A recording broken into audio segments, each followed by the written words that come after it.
Continuamos con las clases correspondientes a los temas de división celular. Ahora nos vamos a enfocar en las células eucariotas y procariotas. Soy Ana María González. En esta oportunidad vamos a trabajar en las fases del ciclo celular y nos vamos a detener en el proceso de mitosis, que es la división celular de las eucariotas, y la fisión binaria, que es el mismo proceso, pero en las células procariotas. Ahora, volvamos al ciclo celular. Esto ya lo han visto en teorías anteriores, pero ahora lo vamos a analizar en detalle. Entonces, sabemos que el ciclo celular es la serie de eventos por el cual transcurre la vida de una célula y básicamente podemos dividirlo en dos. La fase en la cual la célula se divide dando origen a dos células hijas es la fase de división y se recibe el nombre de mitosis. Aquí el ADN se encuentra en forma de cromosomas. Cuando la célula no está en división, o sea, se está preparando para una nueva división, se encuentra en interfase. En este momento los cromosomas se han desenrollado y dentro del núcleo se va a ver el ADN en forma de cromatina. Es decir, si lo hacemos más sencillo, a partir de una célula, y solo para simplificar al máximo este gráfico, veremos una célula que tiene dos cromosomas, uno heredado de un progenitor y otro del segundo progenitor, es decir, que tiene dos juegos de cromosomas, una célula diploide, en este caso sencillita, con solo dos cromosomas. Durante la interfase el ADN se va a duplicar, cada cromosoma va a desarrollar una hebra nueva y en el momento de la mitosis estas células se van a dividir y el resultado va a ser dos células hijas con el mismo número cromosómico del inicio. Veamos esto tan simplificado con mucho detalle. La interfase es la etapa durante la cual la célula tiene que crecer y debe duplicar la cantidad de ADN. Y la fase M o de división celular, cada copia nueva de ADN se tiene que separar de la original. Y además, en esta etapa justamente de división, se van a separar las dos células hijas. La interfase es la etapa o periodo de tiempo entre dos divisiones celulares. Es la más larga del ciclo celular y a su vez comprende tres etapas. La primera se denomina G1, la segunda S y la tercera G2. En la primera etapa G1, que viene del inglés grow o gap, la letra G, en esta etapa es en la que comienza y se desarrolla el crecimiento de la célula, es decir, tiene que haber síntesis de proteínas y síntesis de ARN.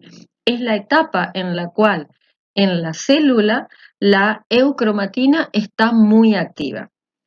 Este periodo transcurre hasta que se inicia la etapa S. En una célula ideal cultivada en una placa de Petri con un medio de cultivo, la duración de esta etapa puede ser entre 6 y 12 horas, lo cual varía cuando esa célula está dentro de un organismo. La segunda etapa se denomina S. Esta etapa, por la palabra inglesa síntesis, implica que es el momento donde la hebra de ADN se replica. Es decir, cada hebra de ADN, que aquí estamos viendo una, se abre y la hebra original fabrica una nueva hebra idéntica que queda unida a la original. Este proceso de replicación se da una sola vez en el ciclo celular y es en esta etapa de S o síntesis. La última etapa de la interfase es la etapa G2. En este momento la célula ya completó su crecimiento. Puede continuar con la síntesis de proteínas y ARN, pero va a marcar el final de la etapa de interfase y el inicio de una división celular. En este momento de G2, si uno mira una célula al microscopio, ella no tiene ninguna diferencia con las etapas previas de G1 y de síntesis.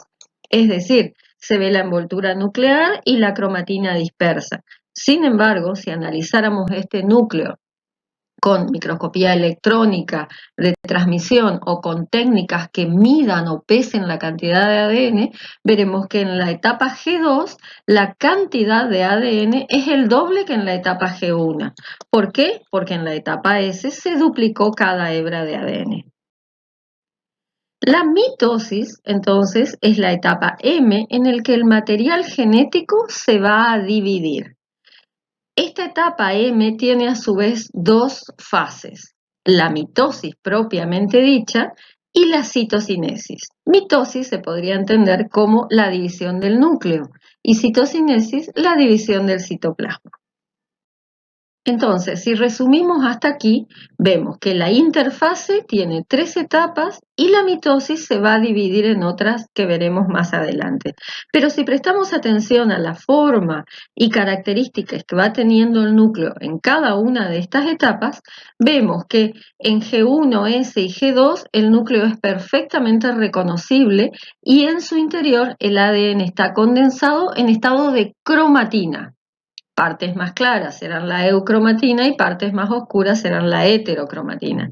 Sin embargo, cuando empieza la mitosis, el ADN de tanto la hetero como la eucromatina, ambas van a empezar a condensarse para la formación de cromosomas. A medida que avance la mitosis, estos cromosomas se separarán hasta que finalmente se organicen en 2 núcleos, lo cual veremos inmediatamente a continuación. La mitosis se divide en 4 etapas: profase, metafase, anafase y telofase. La primera, profase, es la fase inicial. ¿Cuáles son los eventos que ocurren aquí? Voy a ir mostrándoles con una foto y con un esquema. Lo primero que ocurre aquí es el hecho de que la cromatina se empieza a condensar para formar los cromosomas. Otro de los eventos es la progresiva desaparición tanto del nucleolo como de la envoltura nuclear. Además, se desarrollan en el citoplasma estructuras como los ásters que se organizan de a dos y se van oponiendo en el cuerpo de la célula. Además, el citoesqueleto se va reorganizando para formar una estructura que se denomina uso mitótico. Ahora, en una profase, a medida que ésta avanza, podemos ver estas sucesivas etapas. En algunos libros de texto se acostumbra a hablar de una profase temprana y una profase tardía. Aquí vemos 2 fotografías, una de ellas corresponde a una célula animal, y otra a la célula vegetal. En este caso, estamos viendo la progresiva desorganización del núcleo a medida que empieza a ser un poco más compacto el ADN dentro del mismo. A medida que avanza el proceso de división, llegamos a la metafase. En una metafase también podemos hablar de una metafase temprana y una tardía. ¿Qué es lo que ocurre aquí? Los cromosomas han terminado de condensarse y gracias a las fibras del uso empiezan a acomodarse en el centro de la célula en algo denominado placa ecuatorial. Estos cromosomas tienen una forma muy interesante de ir hacia el centro de la célula. Para ello, aquí vemos una foto de microscopía de transmisión donde un cromosoma, donde no se ve claramente por la forma que fue procesado las 2 cromátidas, pero sí se ve cómo el cromosoma, con estas placas que tiene al costado que se llaman cinetocoro, se conecta a las fibras del uso mitótico. Una metafase real es aquella en la cual los cromosomas están todos ubicados en el centro de la célula en lo que se denomina la placa ecuatorial. Hacia los polos y hasta los cromosomas entonces se establecen las conexiones de las fibras del uso mitótico, que en realidad no son más que los microtúbulos que formaban parte del citoesqueleto, que ahora se han reorganizado y cumplen una nueva función, ya que al conectarse a los cromosomas por su centrómero, van a ayudar a que estos se separen. Recordemos que para este momento la célula ha superado toda su interfase y en la etapa S había duplicado su ADN. Entonces, en este momento, cada cromosoma tiene dos cromátidas hermanas con el ADN totalmente idéntico. La siguiente etapa se llama anafase.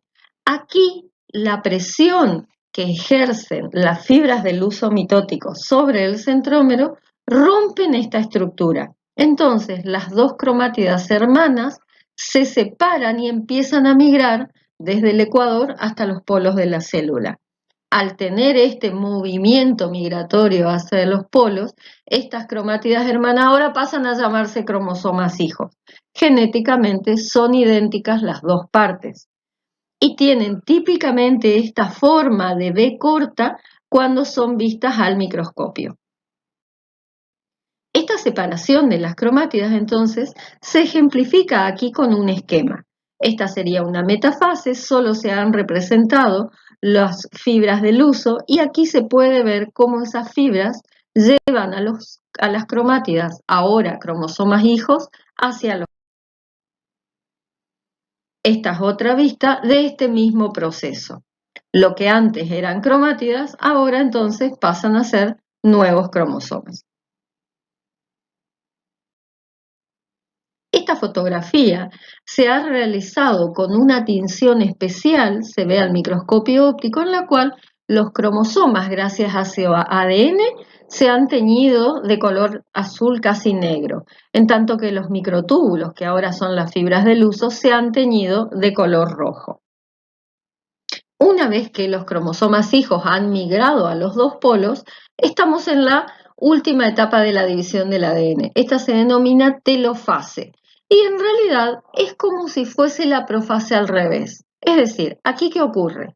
La envoltura o membrana nuclear que se había desorganizado vuelve a organizarse en este momento, solo que aquí va a reconstruir dos núcleos hijos. Por otra parte, los cromosomas que estaban muy condensados vuelven a descondensarse y a desespiralizarse para volver a tomar la forma de cromatina. Además, las fibras del huso que han terminado su labor vuelven a desorganizarse y adquirir las funciones que tenían originalmente de el citoesqueleto de la célula. Hasta aquí completamos la primera parte de la mitosis. En el siguiente video veremos cómo es el proceso de división del citoplasma.